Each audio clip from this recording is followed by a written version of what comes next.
ফলকগুলো লাগানো রয়েছে 1817, 1830, ভাবা যায় যে তৈরি যখন হয়েছিল সেটা বোধহয় কলকাতা সৃষ্টি হওয়ার আগে তৈরি হয়েছিল এই উত্তরপাড়া কোন্নগরের। আর এরা সংস্কৃতির কথা বলে, তার জন্য একটু পড়াশোনা করতে হবে, তো বইপত্র বেচে দিয়েছে।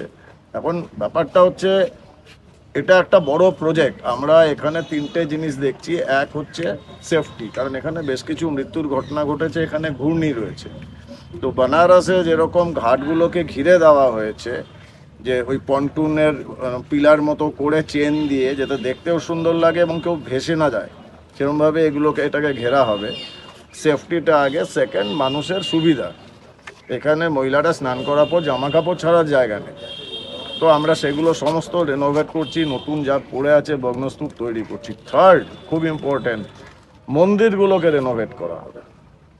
তো মন্দিরগুলোকে রেনোভেট করা হবে, এত পুরনো মন্দির, সেটা লাইটিং হোক, বিল্ডিং স্ট্রাকচার হোক, পেন্টিং হোক, এবং কোনোটাই এই 2026-এর কথা ভেবে নয়।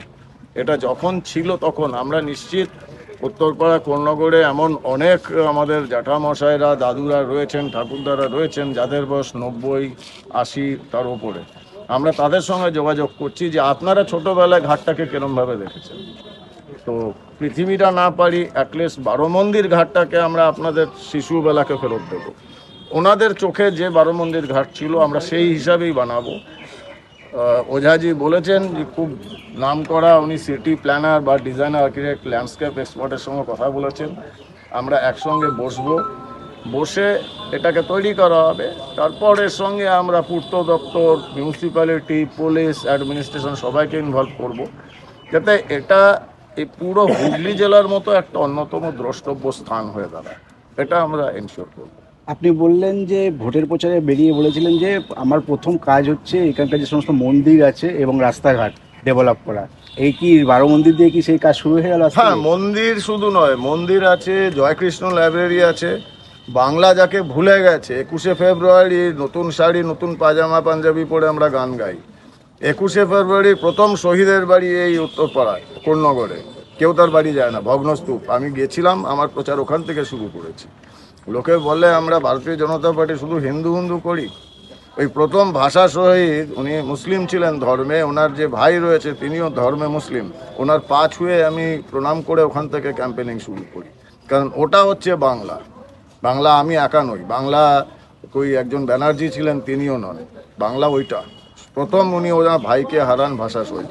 তো এগুলো আমাদের রেস্টোর করতে হবে একটার পর একটা। জানেন সরকারেরও কী অবস্থা, ফাইন্যান্স তো সব ধ্বংস করে দিয়ে গেছে আগের সরকার। তো আমাদের এই কাজগুলোতে আমরা যে কর্পোরেটসগুলো রয়েছে উত্তরপাড়াতে, আমাদের উত্তরপাড়া বিধানসভায় বড় বড় কোম্পানিজ রয়েছে, তাদের কাছে আমি যাচ্ছি ভিক্ষার ঝুলি নিয়ে, যে আসুন আমরা এই যে নতুনভাবে ইতিহাসকে ফিরিয়ে আনছি, আপনারাও সামিল হন। তো সেই জন্যেই আমি ওয়েলডেসের চেয়ারম্যানের কাছে গেছিলাম, সুশীল ওঝাজি রয়েছেন। আই এম রিয়েলি গ্ল্যাড যে উনি এক কথা বলেছেন যে আমরা এর সঙ্গে থাকি, কারণ উনিও ধর্মপ্রাণ মানুষ। 12খানা শিব মন্দির আর তার এই ভগ্নদশা, উনি বলেছেন আমি সঙ্গে আছি। তাই আজকে আমরা এসেছি এবং খুব দ্রুত গতিতেই আমাদের কাজ চলছে। 1 সপ্তাহ আগে মিটিং হয়েছে আমাদের, 1 সপ্তাহের মধ্যে উনি নিজে চলে এসেছেন এখানে দেখতে। আর কি বেনারস যাওয়ার প্রয়োজন পড়বে না এখানকার মানুষের? বেনারস তো বেনারস, ওখানে বাবা কাল ভৈরব রয়েছেন, কাশী বিশ্বনাথ রয়েছেন, ও তো বেনারস সংকট মোচন রয়েছেন। কিন্তু ঠিক আছে, বেনারসের ছোটো ভাই তো হতে পারি, তো সেটা আমরা চেষ্টা করছি, যাতে উত্তরপাড়ার মানুষ বেনারসে ঘুরতে গিয়ে বলতে পারে গর্ব করে, আরে এরকম ঘাট তো আমাদের ওখানেও আছে। এটাই আমাদের।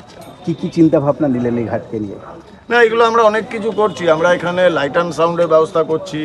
সপ্তাহে একদিন, প্রতি সোমবার, বাবার দিন, সোমবার দিন গঙ্গা আরতির চেষ্টা হচ্ছে। সিকিউরিটিটা সব থেকে ইম্পর্টেন্ট, এবং সিকিউরিটি, এই যে বাগানগুলো, এত জমি, এটা প্রপার ল্যান্ডস্কেপ ইত্যাদি, এগুলো একটা ওভারঅল প্ল্যান। এটা এমন নয় যে 7 দিনে আসলাম, ওই নীল সাদা রং করে দিয়ে চলে গেলাম, সেটা হবে। তো সাস্টেনেবল ডেভেলপমেন্ট আমরা বিশ্বাস করি, এটা থাকবে।